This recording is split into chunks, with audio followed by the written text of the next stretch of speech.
Pregoneros, bienvenidos a una nueva transmisión más. Es un placer estar nuevamente con ustedes. Servidor Irving Rodríguez, transmitiéndoles desde su canal. Antes de irnos leyendo la información, si has desahoradado, ayúdanos con ese like, compártela para que pueda llegar a más gente y se entere de esta situación. De antemano te deseo tengas un excelente día. Nos encontramos ya a lunes 2 de enero del 2023. Si nos estás viendo por primera vez, muchísimas gracias por tu tiempo y por tu espacio. Solamente pedimos el apoyo con la suscripción para que cada día podamos ser más en esta gran familia pregonera. Señores, hoy es el día en el que vamos a tener a un nuevo presidente en la Suprema Corte de Justicia de la Nación. Lo lamentable es que este tema se ha vuelto un tema político, cosa que no debería de ser, porque ya ustedes han visto cómo los que salen a estar llorando en una acción de hipocresía y cinismo es la oposición, en el que dice que los poderes deben de ser autónomos, pero ahorita metiendo la cuchara y atacando a uno de los ministros. Pero no dicen quién es este ministro en particular que ustedes ven ahí en su pantalla. Ministro que estuvo con Felipe Calderón, que hizo de las suyas cuando estaba en Hacienda y que ahora es el que ellos quieren que llegue a presidir la Suprema Corte de Justicia de la Nación. Pero no se esperaban que horas antes de que se lleve a cabo esta decisión fue expuesto a nivel nacional. Por si alguien no sabía quién es este ministro, aquí se los vamos a informar, porque es lamentable que todos estos evasores fiscales terminen simplemente aparándose y que sí, todo se decide en la corte. Y lo más reprobable es que la oposición, como sabemos, está coludida en todo esto.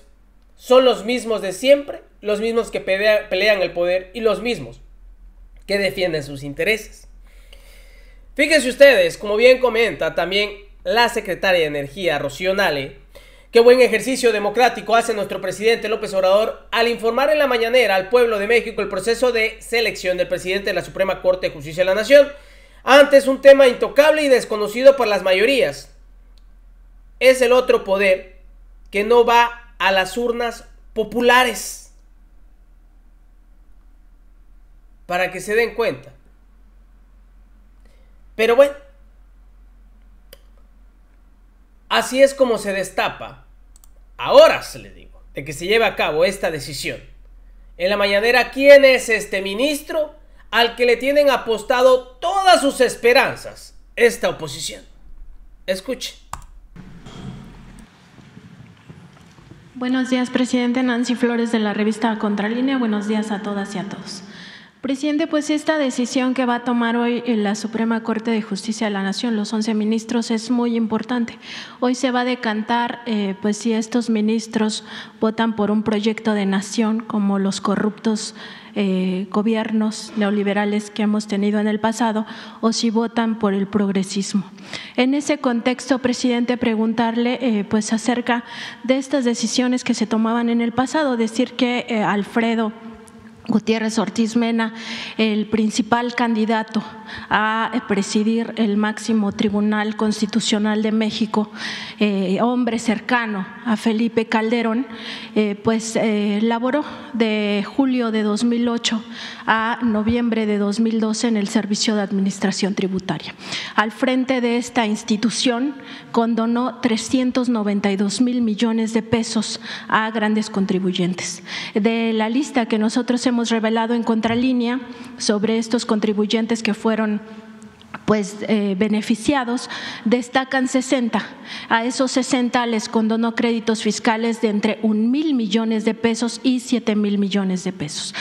Preguntarle pues por estas decisiones que se tomaban en los gobiernos pasados, específicamente el gobierno de Felipe Calderón, de siempre ayudar a los más ricos, a las transnacionales, fuera por la vía de los impuestos, por la vía de la privatización de las empresas públicas, como lo hizo con Luz y Fuerza el centro a costa del dolor de la mayoría de los mexicanos. Y en ese contexto también preguntarle sobre esta falacia que siempre andan diciendo que el pobre es pobre porque quiere, porque no se esfuerza, cuando en realidad los gobiernos pasados pues contribuyeron y de manera muy, muy grave a esta desigualdad social, a esta brecha social entre ricos y pobres, al beneficiar siempre a la clase empresarial.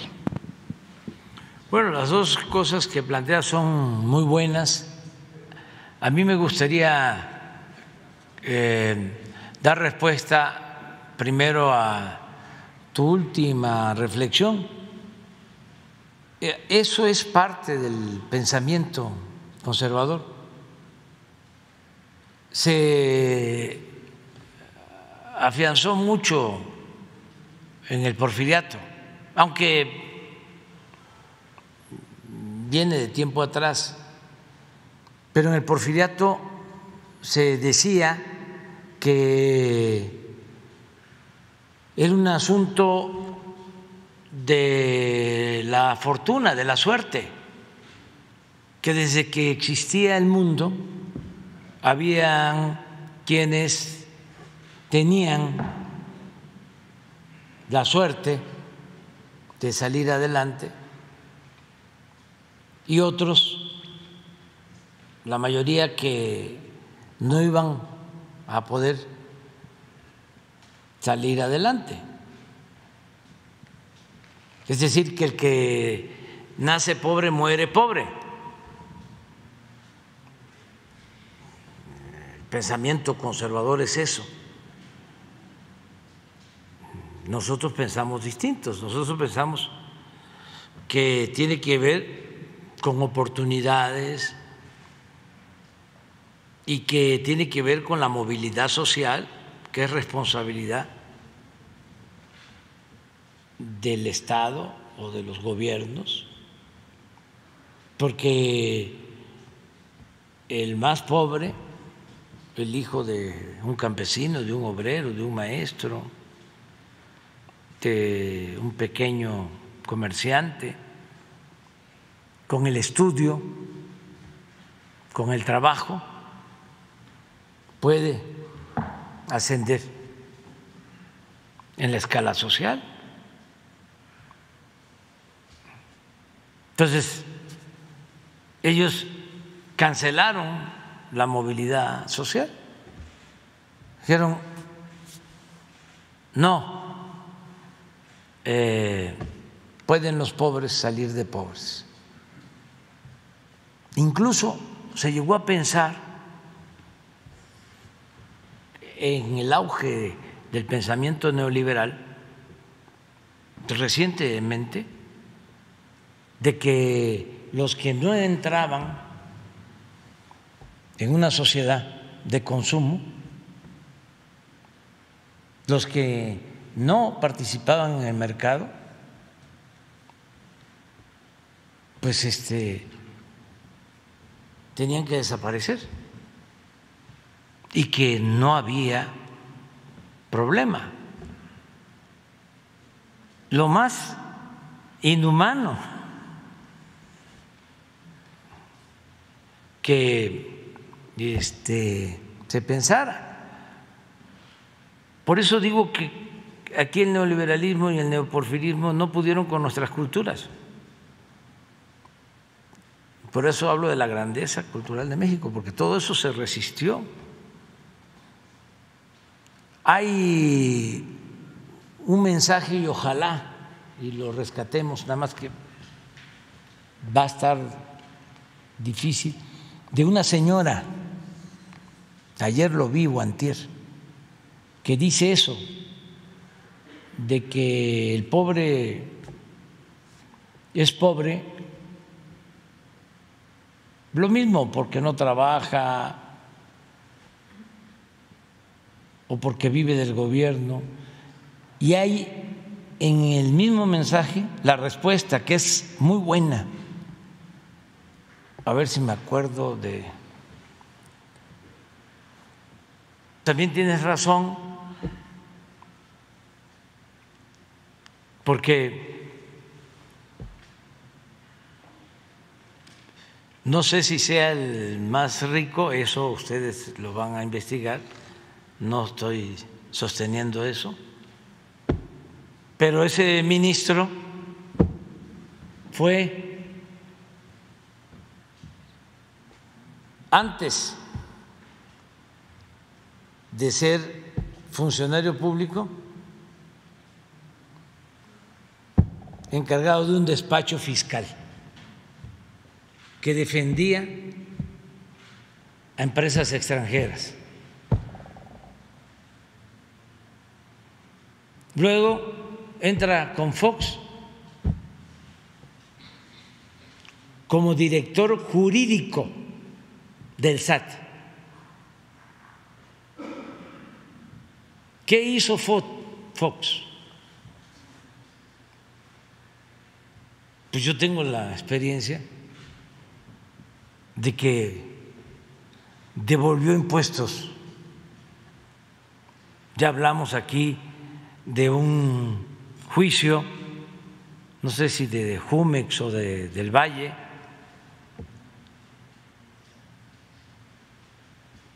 donde a esta empresa le devolvieron el IVA. Esta empresa asesorada por Diego Fernández de Ceballos. Y todo lo que le devolvieron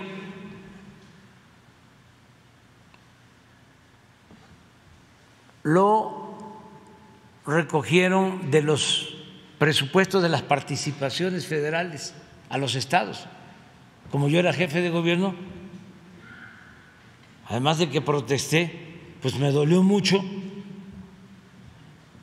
porque tuvimos que regresar dinero de las participaciones para que le entregaran a esta empresa su devolución del IVA. Yo no sé si entonces este señor era el director jurídico del SAT, pero luego lo ponen de director de grandes contribuyentes del SAT. ¿Cómo está la estructura de recaudación? ¿Quiénes son los que deben de pagar más? Los grandes contribuyentes, los llamados grandes contribuyentes. ¿Y a quiénes se les devolvían los impuestos? A los grandes contribuyentes.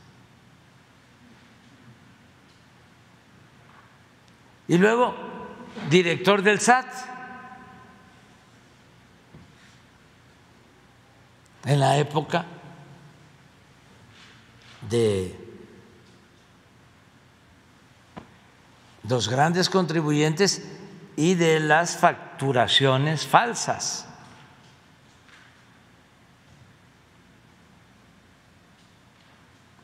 Porque hace falta el estudio. Es que yo no sé qué hacen las universidades, la academia, los centros de investigación, los medios. Pero imagínense una investigación de cuándo surgieron los procesos de facturación falsos. Yo empecé a escuchar de eso hace 10 años, 12, las llamadas factureras. Empezaron con Calderón y tuvieron su auge en el sexenio pasado. ¿Quién las impulsó?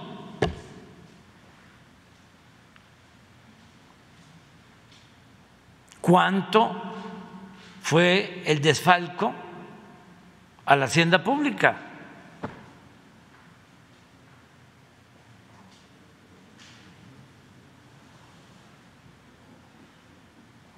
Entonces sí está interesante lo de hoy. para ver qué va a pasar. Pero ya les dije, si hasta los que nosotros propusimos se hicieron a un lado, no le entraron a la transformación, porque es muy cómodo estar del lado de los conservadores. Aplauden los del gremio de abogados.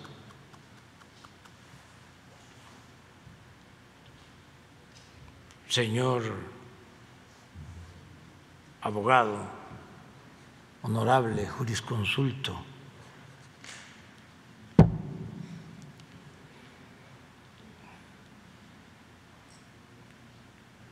gente distinguida,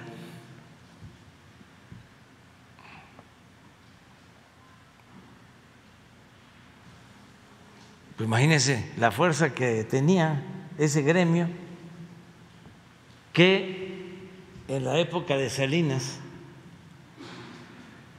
quitaron del Código Penal que la corrupción era delito grave, lo quitaron del Código Penal. Es hasta ahora, con nuestras reformas, que ya es delito grave. Pero estos ministros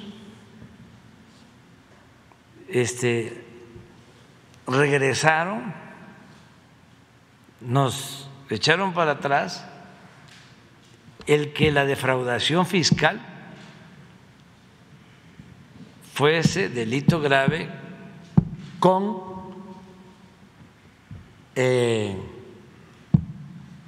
detención